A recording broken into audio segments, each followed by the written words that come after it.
In the early 1950s, children's television was still in its early days. Most shows were cartoons, puppet acts, or simple entertainment that gave kids something to watch while their parents did chores. But in Baltimore, a woman named Nancy Claster had a very different vision. She noticed that young children often struggled in traditional classrooms, especially when lessons felt too strict or boring. Nancy was not a psychologist, nor was she a television executive, but she had a natural understanding of how children thought and learned. She believed that kids didn't just want to sit and listen. They wanted to be part of the action, to see children like themselves on screen. With the support of her husband, Bert Claster, she created Romper Room in 1953.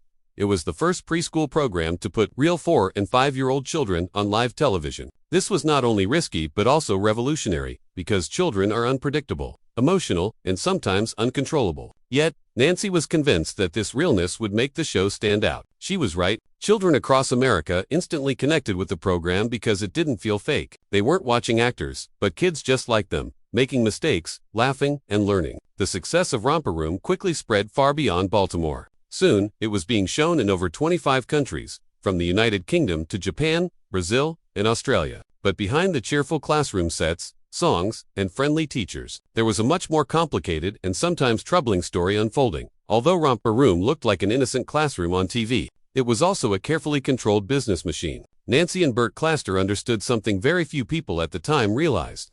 Companies were willing to pay huge amounts of money to reach very young children. Every station that wanted to broadcast the show had to purchase the full package. That meant not only scripts and training, but also merchandise, rights, and advertisements. Nancy personally trained every single host of the program, and they were all required to be certified teachers. These women, known as Miss Nancy, Miss Sally, Miss Fran, and so on, went through intense preparation before they were allowed on camera. They learned not just how to teach, but also how to smile, move, and even speak in very specific ways. The goal was consistency, so that no matter where a child watched the show in Baltimore, Los Angeles, or even overseas, the experience would feel almost the same. By the mid-1960s, Romper Room had turned into a massive franchise with shows airing in more than 150 cities. It wasn't only about TV anymore. There were toys, lunchboxes, books, and the famous Romper Stompers, a pair of plastic platforms children could walk on. Characters like Mr. Doobie, a friendly bumblebee who taught good behavior, became household names. What looked like a happy preschool classroom was also one of the earliest and most successful examples of marketing directly to children. The Clasters had created not just a television show, but an empire that blended education, entertainment, and consumer culture into one powerful package.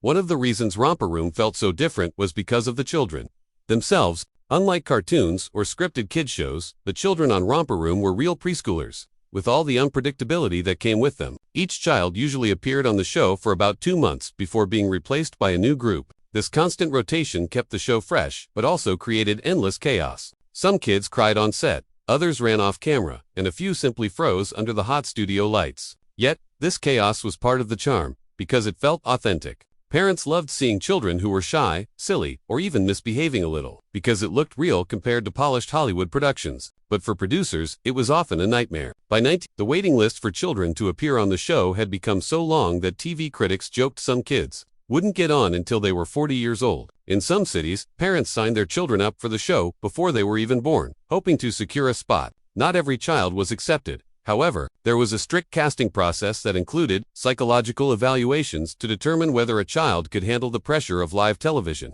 Children who were too shy, too energetic, or unable to follow directions were rejected. The show wanted kids who were calm, cooperative, and able to adjust quickly. In this way, Romper Room wasn't as open and welcoming as it looked on screen. It was carefully selecting the right kind of children to create a mix of innocence, fun, and order. This was television, after all, and appearances mattered.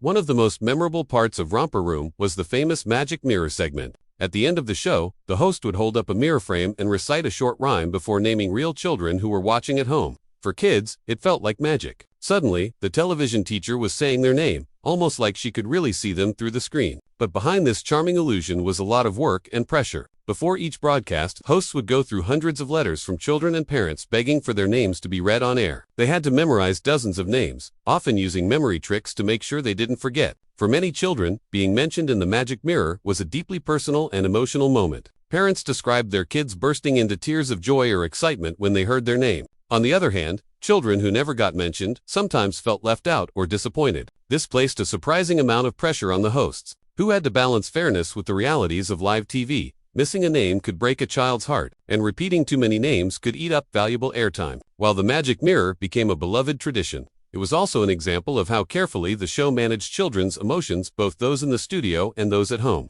What appeared to be a sweet and magical moment was actually a very carefully planned performance. For all of its charm, Romper Room was not free from controversy. One of the most shocking scandals came in 1962, when a local host named Sherry Finkbein, also known as Miss Sherry, faced a public crisis. While pregnant with her 5th child, she had taken a drug called thalidomide, which was later discovered to cause severe birth defects. Fearing for her baby's survival, she made the painful decision to seek an abortion at a time when the procedure was illegal in most parts of the United States. When her story became public, the backlash was enormous. She was fired from her position as a host. Even though she had been one of the most beloved faces of Romper Room, protesters surrounded her home. She received death threats, and even international organizations like the Vatican condemned her. Her personal tragedy became a national scandal that not only changed her life forever, but also cast a shadow over the wholesome image of Romper Room. Other scandals followed in different cities. Sometimes hosts disappeared suddenly without explanation, leaving parents and children confused and angry. Internal records later revealed that these dismissals often had to do with personal conduct or disputes with management. But stations rarely gave honest answers, preferring to protect the brand rather than the individual.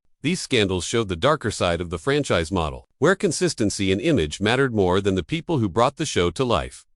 By the late 1970s, Romper Room had already been around for more than 2 decades. During that time, countless children passed through its classrooms, including one boy who would go on to become one of Hollywood's biggest stars, Leonardo DiCaprio. In 1979, 5-year-old Leo appeared on the Los Angeles version of the show. What was supposed to be a simple guest appearance turned into chaos. Instead of sitting quietly and following instructions, Leo ran around the set, shouted over the host, and even slapped the camera lens. He turned the classroom into his own playground, leaving the staff overwhelmed. According to DiCaprio himself, he was eventually removed from the show and described the experience as being fired at age 5. Later, however, one of the hosts explained that children were never truly fired from Romper Room. Instead, disruptive kids were simply moved off camera so the show could continue smoothly. Whether Leo was really kicked out or just quietly sidelined, the story became part of Hollywood legend. This episode revealed something important. The show had secret strategies and backup plans for dealing with unpredictable children. Hosts and camera operators used hand signals, emergency distractions,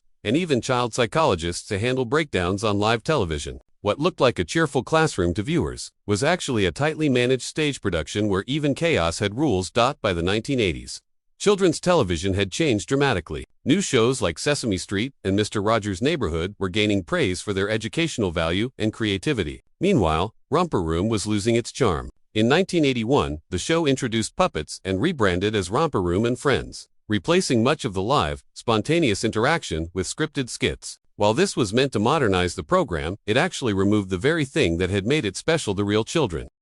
What viewers saw on their screens looked like a bright and cheerful classroom, but behind the camera, the set of Romper Room was a carefully engineered operation. The teachers, or misses, were expected to control a group of preschoolers while also performing for television. This was no small task. The average classroom had about 10 to 15 children, and keeping them focused for a 30-minute live recording required incredible patience. To help, staff members often stood just off camera with cue cards, toys, or even candy to quietly redirect a child who was getting distracted. Studio lights were hot, and microphones were sensitive, so producers had to teach kids not to shout, whisper, or fidget too much with their clothes. Parents were rarely allowed on set because their presence often made children more nervous or disruptive. Instead, parents watched from behind glass windows, hoping their little ones would behave. The set itself was small and cramped, with cameras rolling only a few feet from the children. Every laugh, cry, or mistake was captured live, leaving the hosts to improvise solutions on the spot. What seemed like natural fun was, in fact, a constant balancing act between chaos and control. This hidden effort revealed how much work went into making something appear effortless on screen. While the American version was the original, Romper Room soon became an international hit. In the United Kingdom, the show launched in the mid-1950s and quickly attracted a following. The format remained largely the same, but hosts used local accents and names to make it feel relatable. In Australia, the program became a staple for decades, shaping the childhoods of an entire generation. Each country adapted the show slightly to fit cultural values. For example, in Japan, the emphasis was more on group harmony and politeness, reflecting social norms of Japanese classrooms. In Brazil, the show leaned heavily on music and dance, keeping energy levels high to match the country's vibrant culture. The Magic Mirror segment was especially popular worldwide, though names were, of course, adjusted to local languages. Interestingly, in some places, the show even became part of government-backed educational efforts, with local stations using Romper Room as a tool to prepare children for school. This international expansion proved that the format Nancy Klaster invented was not just an American success, but a universal idea. Children everywhere responded to seeing other children like themselves, learning, singing, and playing on TV. From the beginning, Romper Room was presented as an educational show. The teachers introduced numbers, letters, shapes, and good manners, often with the help of do be and don't be lessons.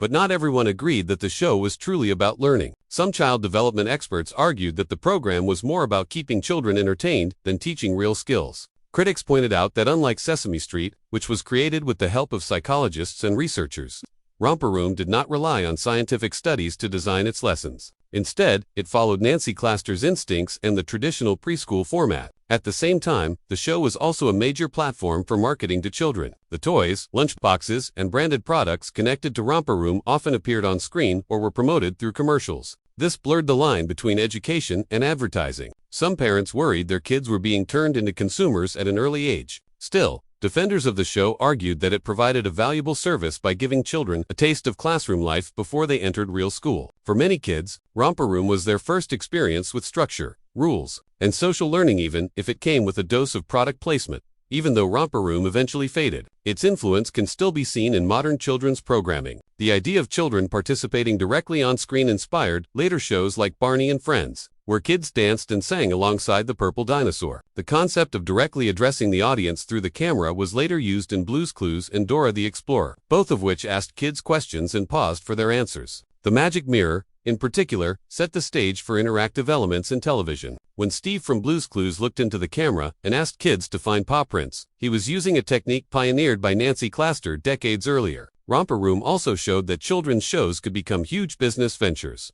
The combination of entertainment, education, and merchandising paved the way for franchises like Sesame Street, which went far beyond television into toys, clothing, and international media. In many ways, Romper Room walked so that these later shows could run. While it may not have been as sophisticated or research-driven as its successors, its role as a pioneer cannot be denied.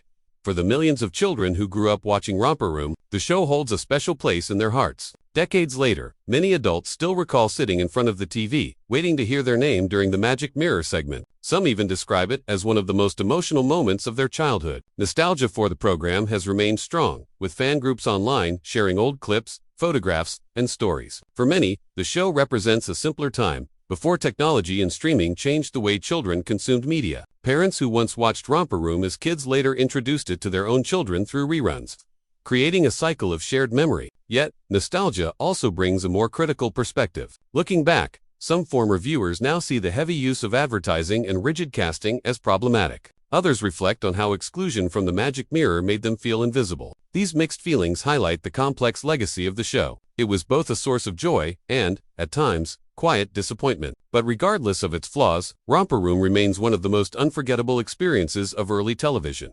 One reason Romper Room is so fascinating is that it reflected the cultural values of the time. In the 1950s and 1960s, classrooms in America were strict, orderly, and focused on good manners. The do be and don't be lessons reinforced social expectations about obedience, politeness, and respect for authority. In many ways, the show mirrored the post-war ideal of the perfect child and the perfect family. But as society changed in the 1970s and 1980s, the shows struggled to keep up. Programs like Sesame Street were teaching children about diversity, feelings, and problem-solving, while Romper Room remained focused on rules and routines. This made it feel old-fashioned to many